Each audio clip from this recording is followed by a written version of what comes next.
today we will dive into 25 smart sentences for daily use in English conversation.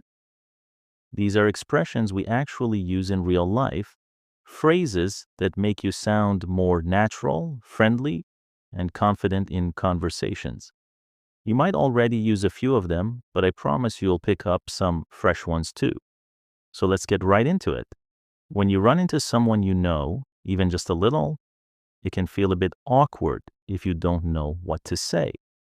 So let me give you some great phrases for that. The first phrase is, "It's nice to bump into you." This is something you can say when you unexpectedly see someone you know, maybe not very well, but you've heard of them or met them briefly. You're not saying, "Hi, best friend," but rather, "Oh, hey, small world." You could also say, "Nice to bump into you again," if it's not the first time. The word bump here isn't literal. Of course, it can mean physically running into someone, like in a supermarket. But in conversation, it just means an unplanned casual meeting. Now, the next one, number 2, "It's great to finally meet you in person." Use this when you've spoken to someone online or over email, but haven't actually met face to face until now. This is especially useful these days after years of Zoom calls and remote communication. Imagine you've been working with someone virtually for months, and you finally meet at a conference. You shake hands and say, "It's great to finally meet you in person." Number 3 is, "I've heard so much about you." This one works well when meeting someone for the first time, especially if you've been hearing positive things about them. Maybe your friend has talked a lot about their partner, and now you're meeting them. You could say this with a smile. A great response to this is, "All good things, I hope." Number 4, "Speak of the devil." This is such a fun expression. You say this when someone you were just talking about suddenly appears. For example, if you're telling a friend about your coworker's amazing project, and then that coworker walks into the room, you smile and go, "Speak of the devil." It sounds cheeky, but it's not rude. It's playful. Okay, number 5, "I don't think we've crossed paths before." This is a softer, politer way of saying, "I don't think we've met." It avoids any awkwardness or sounding too blunt. If someone introduces themselves and you're unsure if you've met before, just say this. It keeps things friendly and open. All right, now let's say you run into someone you do know and you want to catch up. Here are some useful phrases for that. So number 6 is, "How's everything going?" This is a great open-ended question. You're not asking about one specific thing. You're letting the other person decide what they want to share. Maybe they'll talk about their work, their family, a recent trip. It's up to them. Now, number 7 is, "What have I missed?" Say this when you've been out of touch for a while and you're eager to know what's been going on. It shows that you care about what's been happening in their life. You can follow it up with, "Fill me in," which means, "Tell me everything I don't know." Next one, number 8 is, "What have you been up to?" This one is super common and casual. It literally means, "What have you been doing lately?" But it often implies something fun or mischievous. I use this with friends all the time and even with pets sometimes. "What have you been up to, Diego?" It's light and friendly, but probably too casual for formal settings. Number 9 is, "We've got so much to catch up on." This means you're looking forward to a long chat because there's lots to talk about. You haven't seen this person in a while and you both have updates to share. You can say this with a smile and maybe suggest grabbing a coffee or sitting down for a proper chat. Okay, on number 10 is, "There's so much to say, but I can't go into it now." Use this when it's not the right time to have a full conversation. Maybe you're at an event or in a rush, but you still want to acknowledge that there's lots to talk about. Can't go into it now means you don't have time to explain everything just yet. Now let's talk about starting conversations with someone new, especially when you want to get to know them better. Number 11 is, how did you get into something? This is a brilliant way to ask someone about their job or hobby without sounding nosy or formal.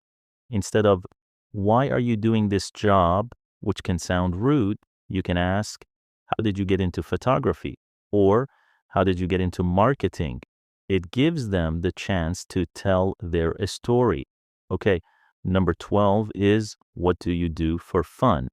Especially common in the US, this is a great way to steer the conversation away from work and into personal interests. So we have number 13 is, what do you do when you're not working? This is a gentler way to ask about hobbies or passions. It's great if you don't want to assume the person finds their job fun. It also sounds more polite and open-ended. 14. What makes you tick? This phrase asks what motivates or excites someone. For me, it's helping learners gain confidence in speaking English. What makes you tick? Next 15. What floats your boat? This is a more playful way to ask the same thing. What do you enjoy? What brings you joy? It's like saying, whatever floats your boat, whatever makes you happy. Okay? Let's imagine now that you've had a lovely conversation and you want to stay in touch. Here are some ways to keep that connection going. On number 16, we have, I'd love to carry this on another time. Maybe you've run out of time or the setting isn't right, but you want to continue the conversation later. This is a great way to suggest meeting again. Number 17, I feel we've got so much more to talk about. This is a nice way of showing genuine interest in someone and hinting that you'd like to stay in contact without being too direct. It gives them the opportunity to suggest staying in touch. Next, number 18. Let's talk over coffee lunch.